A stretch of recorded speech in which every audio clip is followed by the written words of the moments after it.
lang kami mga tol. Araw-araw ganito lang yung routine ko.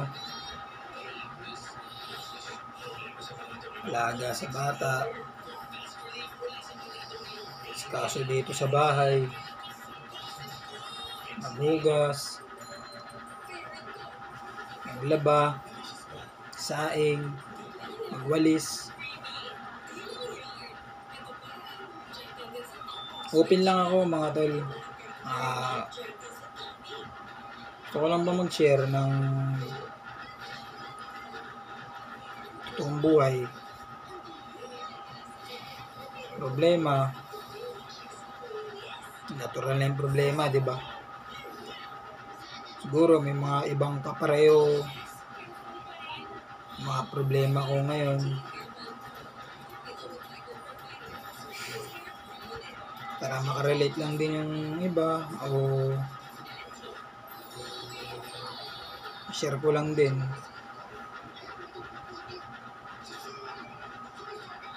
Minsan sa buhay talaga hirap ng pakiramdam mong wala kang ng masasandalan. Na. Buti na lang nandito si baby.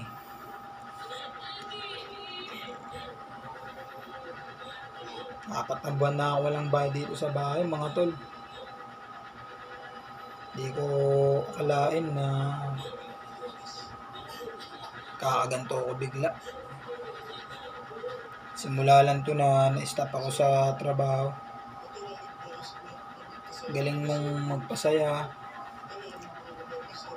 papatawa ka, pero sa likod dami palang problema. Di ko nga alam susunod, baka palayasin na kami dito eh. Totoo to mga tol. Di ko na sana gagawin tong video kaso gusto ko na lang magpasaya eh. Kaso mga kahit ang isip ko ng paraan, kahit sabihin mo kompleto yung katawan ko, hindi ka ganun basta-basta ngayon sa panahon na makakairam ng ganun, lalo na pag pera ang problema. Kahit gusto ko lumapit sa mga sa side ko o kanino man, nahihiya ako eh. Mas gusto ko ako yung tumutulong kung may sobra-sobra lang ako. Anong problema eh. Nagtitinda kasi ako dati, mga tol, ng isda. Nagbabayan sila ko. Medyo pinapos. Dumaan yung buwan mga nakaraan, mga nagtumal ba. Tapos, humina yung isda, humina yung supply, walang mapakyaw. Sa isa pa sa naging problema ko mga tol, yung hindi maiwasan din kasi. Siyempre, lalo na pag naghanap buhay ka, nagninegosyo ka, kahit maliit pa lang yung negosyo ko. Siyempre, alangan naman kumilos ka, wala kang hawak na puhunan, di ba? Nangutang ako. Kaya halos karamihan ng naging puhunan ko, puro 5-6 utang ba. Siyempre, pag di ako nakakatinda, ay araw-araw hulog. Napunta sa kada hulog yung 5-6 ko, yung puhunan. Tapos yung gastusin pa namin araw-araw, magbabayad pa ako ng bahay. Pero simula ng July, itong month lang July, hindi na ako nakabayad. Kasi na-stop na ako eh. Kaya ano na tayo, July, August, September, October na. 4 ang buwan. May kuryente, tubig pa.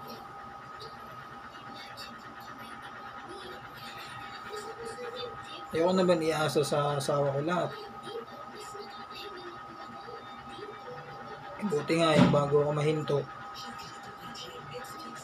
nakapasok siya kagad ng trabaho. Hindi syempre, hindi naman kalaki din sa akin ni Mrs. Minimum lang naman. Oo, maraming trabaho. Kaya ko naman mag-apply, kaya ko naman lahat eh. Kaya lang, alam yung sana mag-gets nyo ako mga tol. Hindi basta-basta ang kailangan sa panahon ngayon yung na-stop ka, tapos biglang apply ka kagad ng trabaho. Siyempre, panibagong gastos na naman yun, requirements. Dahil lang hirap pa, isa sa mahirap, yung nasanay ka sa malaking kita. Oo, hindi ko naman inaano na, siyempre, importante pa rin yung may maliit na kita, basta meron. Kaya lang, mga tol, yung kumikita na nga ako ng malaki, hindi ko pa nakain tustusan eh. Lahat.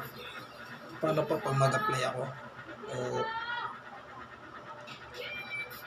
magtiyaga ako sa maliit, di ba? Hindi naman sa inaano ko. Gusto ko pa rin yung trabaho ko. Kaso, ngayon ang problema ko mga tol, kung saan ako kukuha na ulit ng puhunan para maibalik ko yung dati na ano, kahit pa paano, maibalik yung mga nawala. Bayaran ko yung mga utang ko, dami kong atrasong utang. Open forum lang to mga tol ah. Totoo lang. Dami ko na na utang na pending. Pinapakiusapan ko na lang yung mga tao na pagpasensyaan nila ako dahil wala talaga ang babayad mga tol eh. Ito nga, pagka ginipit na ako ng gusto ko, pinilit na akong pagbayarin sa iniram ko pang pera. Baka may salya ko na itong mga appliances ko eh.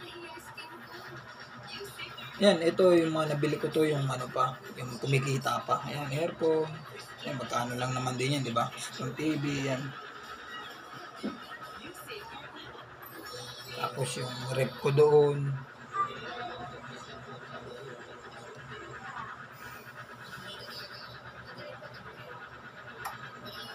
Hirap mga tol. Kaya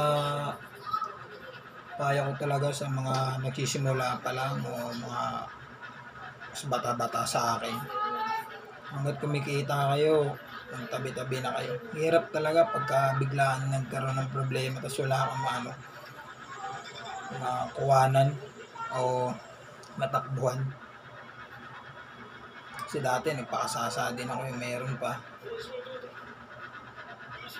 Ngayon ko talaga na naisip na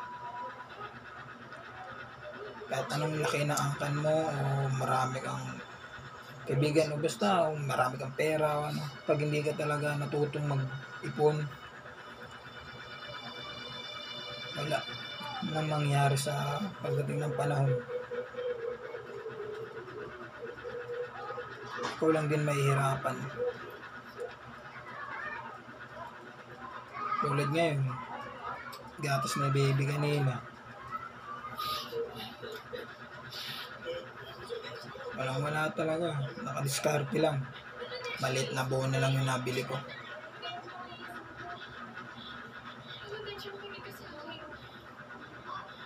Mahilig ako mag-kim-kim ng mga problema. Kaya na syempre, gusto ko lang i-share ba.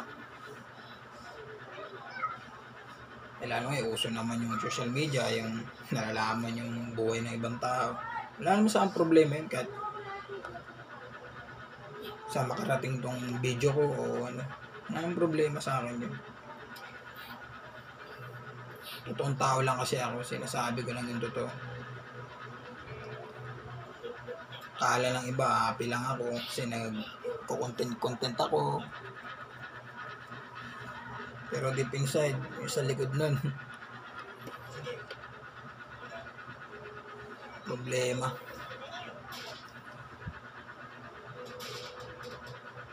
Alam mo yung kahit na kompleto ka, may tindig naman, may tindig ka, may pinag-aralan ka naman, parang minsan dumarating talaga sa sistema na hindi ko makakalain na yung parang walang-wala ka.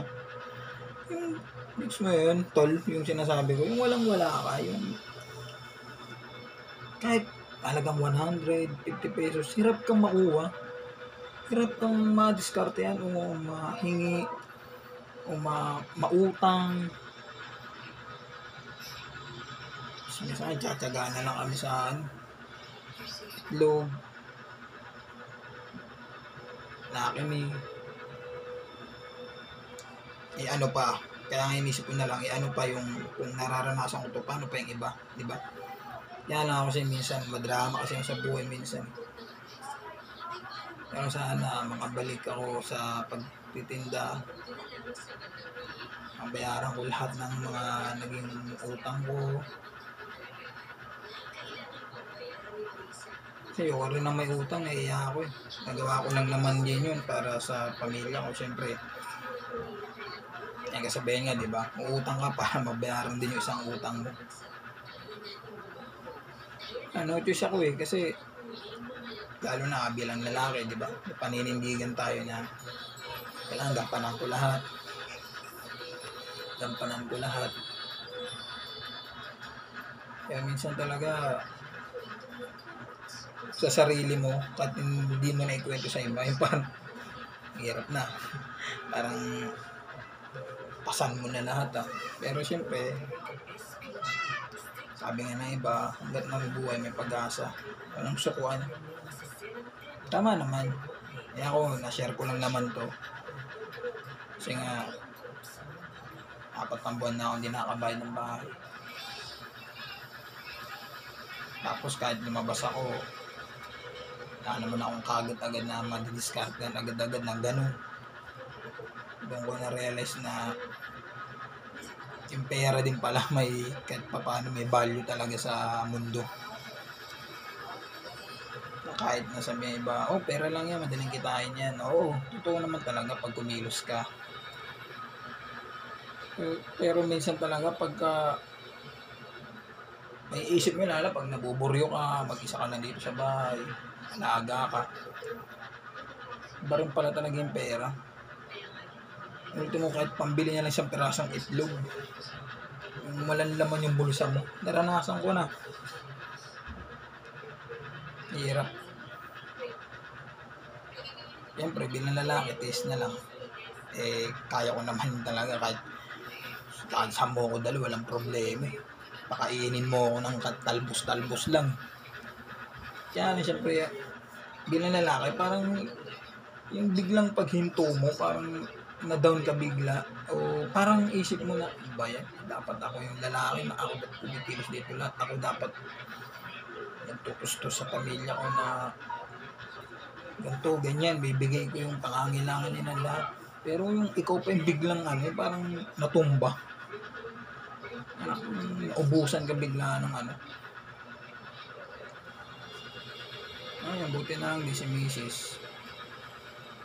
Bigyan na kami, ibintik na lang, siya yung ngayon may trabaho, ako naman yung nag-aalaga. Kaya syempre, kasi ako yung nag-aalaga, kahit natambay ako, may ginagawa naman ako, nag-aalaga ako ng bata. Mayroon din kayo mag-alaga ng baby, lalong-lalo na bilang lalaki, hindi naman tayo sanay sa bahay. Kaya sana makabalik ako sa pagtatrabaho eh. Mahiraman sana ulit ako ng puhunan. Hindi ako rin nang nakastambay sa bahay. Gusto ko yung lagi din ako nasa labas. Siyempre, sanay din ako sa labas dahil siyempre, mga suki natin, di ba? Titinda nga ako ng isda eh.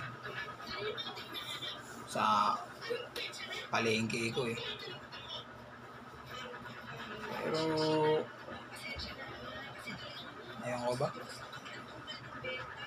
Talagang ang buhay talaga. Ito talaga yung reality ng buhay. Saglit lang maubos yung pera. Kaya dapat pag meron ka nito, pahalagahan din pala. Hindi naman sinabi na mahalin mo ng gusto yung pera, kapag ka sa pera. Hindi. Kaya sa akin, ito kaya ako ito nasasabi, na-realize ko. Kasi dati, katuwiran ko si dati. Lalo na yung binata pa ako. Wala yan, pera. Pag kumita ako, inom dito, inom doon, inom dito, inom doon, gastos dito. 10,000, 5,000. Tapos kaya kong ubusin ng oras lang yan. Hindi ako mayaman sa mga maliliit lang din kakaya ko ba. Siyempre, pag gumastos ka sa isang araw na 5,000 sa bisyo lang, sa inom lang, bisyo na inom lang malaki na yun. Pero sa mga talaga mayayaman, barya lang sa kanila yun. Tayong maliliit lang. Di ba? Malaki na yun. Kontento nga tayo kumikita lang na minimum eh. Di ba? Ano pang ganun. Gastos siya ng 5,000. Kinikita ko yun sa half day lang.